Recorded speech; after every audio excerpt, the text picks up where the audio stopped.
Welcome back to the kitchen. Been an absolutely beautiful day down here on the south coast today. A beautiful sunshine. Sun's still rather low in the sky, but the spring birds are coming back. There's little blue tits flapping about in the garden, and I don't doubt there's other blue tits flapping around on the nudist beach too.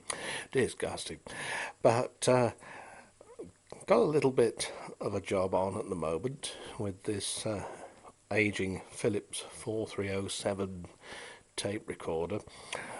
This one has come in for repair because the sound on it was horribly distorted. And of course, as you can imagine, the mechanicals on it were completely shot, full up with melted gooey belts and so on.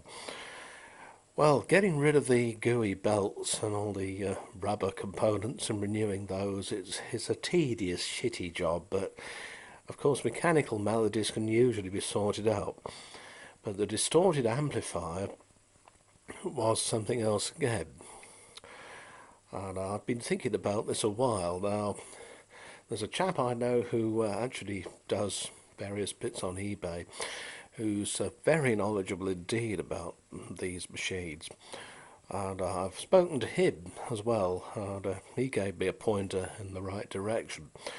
But when I saw on the circuit diagram, which is usually folded up somewhere inside a Philips thing that's of this sort of vintage, that there were AC 187 and 188s in there, old germanium transistors, I immediately thought, could be Tin Whiskers. Well, of course, Tin Whiskers it is, isn't it? Another thing that's wrong with this one is that the original VU gauge, which works only during recording, showing a recording level, was up the creek. The return spring for the needle had gone, and so broken, so of course the needle wouldn't swing back and forth anymore. So I managed to find a suitable looking replacement. It's not quite the same colours, but it is of a similar sort of vintage, and it goes the right way towards the right for louder.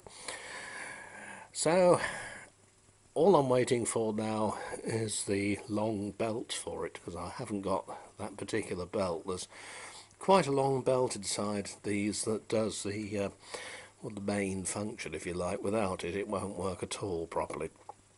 But I managed to jerry rig a belt using a shorter belt, and well, see for yourself.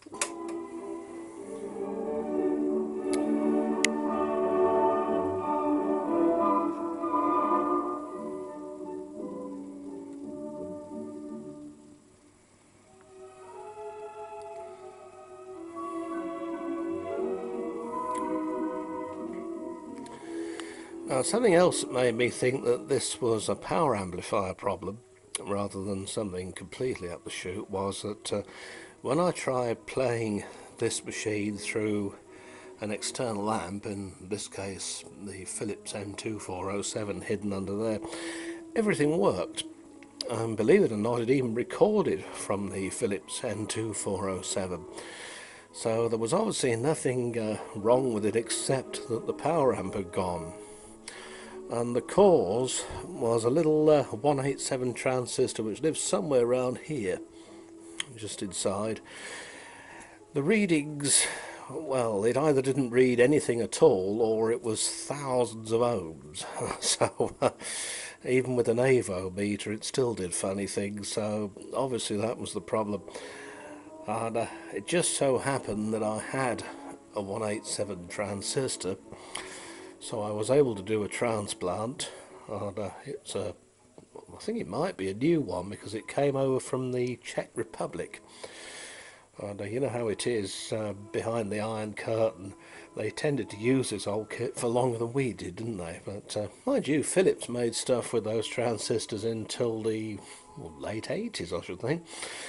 So yeah. So at least we now have a working power amplifier, and hopefully its owner will be rather happy, because he hasn't had much luck with these reel-to-reels, shall I say. Oh dear, yes. Lady Fortune vomits on his eider down again, but not this time she hasn't. And she's been made to clean it all up. So there.